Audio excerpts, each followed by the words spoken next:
É a 10ª edição que o COTRE faz este congresso.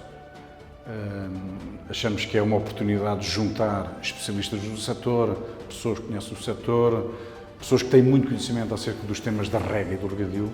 e, portanto, mais uma vez resolvemos fazer este congresso. Este ano trouxemos aqui vários temas. Obviamente, a questão das alterações climáticas, temos sempre que falar nas alterações climáticas, não nos cansamos, é importante adaptarmos.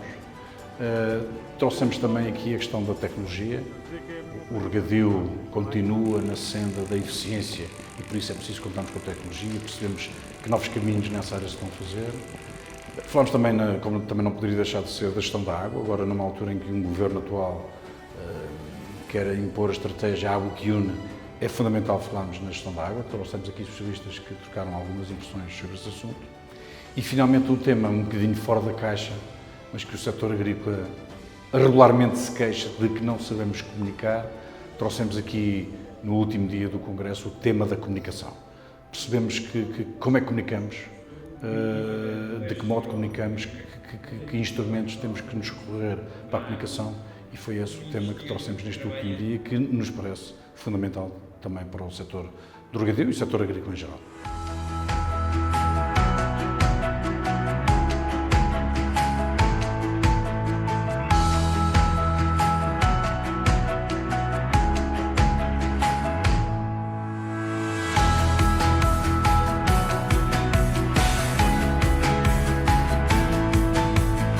Estamos aqui na região oeste, onde quer o setor da maçã, quer o setor da pera rocha, é já um setor que trabalha muito a parte da monitorização através da sensorização e, portanto, há aqui uma preocupação cada vez maior para usar de forma mais eficiente possível a água. E depois há aqui outros projetos que nascem um pouco nesse sentido, ou ligados a isto, que é, por exemplo, sabendo que a escassez de água vai ser uma realidade nestes novos cenários, como é que nós nos devemos preparar enquanto região para abordar essa situação, sabendo que o projeto Tejo vai demorar algum tempo a poder ser uma realidade, se vier a ser, esperemos que sim, e então foi aqui também abordado o trabalho que o setor tem feito, ao fim e ao cabo, no levantamento e na proposta de intervenção das linhas de água, de forma a poder fazer pequenas intervenções nestas linhas que permitam uma de duas coisas: diminuir a velocidade de escoamento de águas, porque uma vez que nós vamos ter um perfil de precipitação cada vez mais intenso e concentrado, que não facilita a infiltração, é fazer pequenas intervenções nestas linhas que permitam reduzir essa velocidade e, com isso, promover a infiltração da água no solo e, com isso, aumentar e recarregar, ao fim e ao cabo, as águas subterrâneas, que acabam por ser ainda a principal fonte de utilização de água nesta região. E nessa perspectiva. Na outra é poder, através também de algumas dessas próprias represas, poder não deixar que 99% da água vá para o mar, mas conseguir captar 15% dessa água para poder ser utilizada pela agricultura. E, portanto, é um projeto que foi lançado pela produção, teve muito acolhimento pela Oeste Sim, portanto,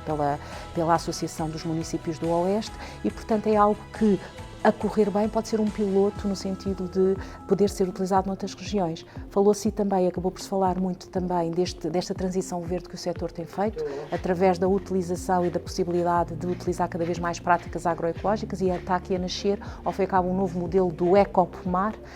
que permite também, ao fim e ao cabo, através de práticas agroecológicas, poder utilizar da melhor maneira eficiente essa água e captá-la e armazená-la no solo.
Partimos del hecho de que el regadío es imprescindible para garantizar la alimentación de la humanidad y a nivel nacional también. Partimos de otro hecho clave y es que el cambio climático ha venido para quedarse y por tanto aumentarán los periodos de sequía y los periodos de lluvias torrenciales, entre otras cosas. El regadío es imprescindible para generar la alimentación de los seres humanos y el objetivo es maximizar la productividad agronómica, es decir, los kilos, la producción que genero con cada metro cúbico de agua y también la productividad económica, el máximo rendimiento en dinero. Creo que la tecnología existente y el desarrollo de la misma permitirá maximizar ambos, la máxima productividad agronómica y económica de cada metro cúbico. Pero para eso es necesario no solo disponer de la tecnología, sino enseñar a los agricultores y a los técnicos de que sepan utilizarla y de que sea una realidad, no sea una teoría. Para mí esos son los dos desafíos más importantes. Racionalizar el uso del agua en el regadío, imprescindible para la alimentación humana, y enseñar a los agricultores a ese manejo.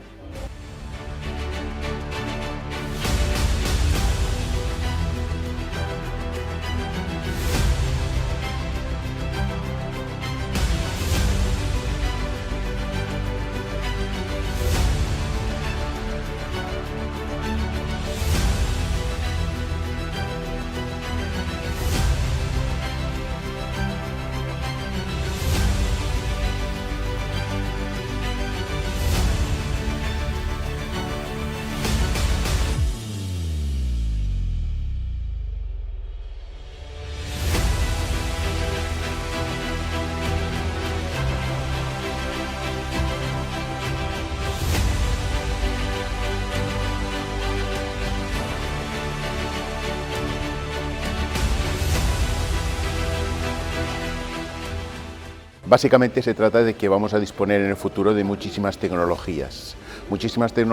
que van a ayudarnos a saber en qué momento tenemos que aplicar el agua, qué cantidad de agua tenemos que aplicar, cómo la tenemos que aplicar, pero estas tecnologías requieren de un conocimiento profundo de lo que vamos a trabajar y es cómo responde la planta a diferentes umbrales de agua y esto es básico conocer y el problema que le vemos en el futuro o que yo quería poner de manifiesto es que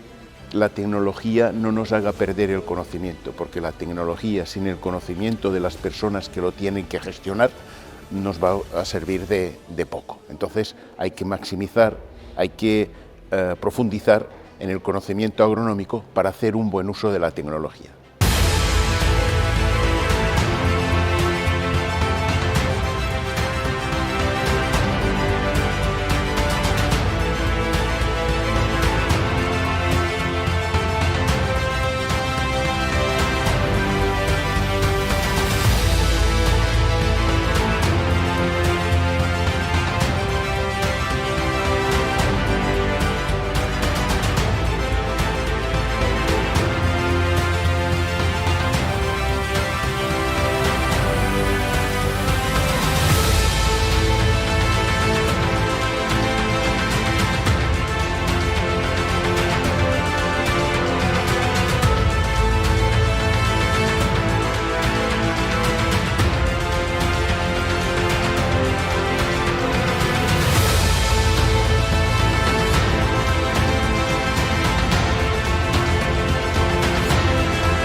Nós tivemos durante décadas uma gestão fragmentada, de um lado os aproveitamentos hidroelétricos, do outro lado os aproveitamentos hidroagrícolas. Isso teve mesmo alguma consagração, não diria legal, mas no termo dos planos de fomento da década passada. O norte do país ficou muito entregue à produção de energia, os recursos hídricos eram aproveitados nas barragens, nos aproveitamentos hidrelétricos, e o sul do país mais dedicado à agricultura. Ora, para podermos ter essa visão integrada que hoje é absolutamente indispensável, temos que perceber que temos que mudar este paradigma e, portanto, temos que passar a ter soluções mais semelhantes àquelas do empreendimento de fins múltiplos do Alqueva, com uma entidade gestora com alguma autonomia administrativa e financeira, que concilie interesses que não são necessariamente sempre convergentes. De um lado, a água para a agricultura, do outro lado, a água para a produção de energia, que presume muitas vezes o seu lançamento para jusante sem chegar aos campos de rega. Garantindo ainda, por outro lado, que vamos ter água para garantir as condições ambientais, tanto a montante como a jusante, e tentar evitar, tanto quanto possível, a ruptura do contínuo hidráulico das nossas linhas de água. Se tivermos esta visão e se soubermos olhar para aquilo que já foi feito e já foi estudado, eu creio que rapidamente chegaremos a uma solução de conciliação desses diferentes interesses, numa perspectiva multiusos, multiutilizadores e bastante mais eficiente do ponto de vista das aplicações, quer dos recursos hídricos, quer dos recursos financeiros do nosso país. Hoje a água é o tema em cima da mesa, não é só hoje, já vem do passado, mas acima de tudo no presente e no futuro, a água é a vida, como todos nós dizemos, e as plantas, como os seres humanos precisam de água, as plantas também. E hoje podemos estar a debater em Alcobaça a água, para mim é fundamental. Ou seja, isso agradeço a todos, para nós é um prazer receber este congresso cá. Espero que seja o primeiro de muitos em Alcobaça sobre o tema da água. É um tema que nós também temos em cima da mesa e que o que pretendemos acima de tudo é, quando falamos em sustentabilidade, na parte dos ecossistemas, a água aparece logo. E podemos debater o tema da água nesse âmbito, para nós é muito importante, porque todos nós sabemos que cada vez mais existe a carência da água. E às vezes, se calhar no passado não a trabalhámos bem. E estes congressos também servem para isso mesmo, ou seja, saber o que é que pretendemos da água e o que é que podemos fazer sobre a água. E o que eu espero é que daqui saiam ideias inovadoras e, acima de tudo, sempre a pensar na sustentabilidade do nosso ecossistema e do nosso planeta. E isso eu não tenho dúvidas que vai acontecer, por isso, enquanto Presidente de Câmara, é um orgulho tê-los cá a poder debater este tema.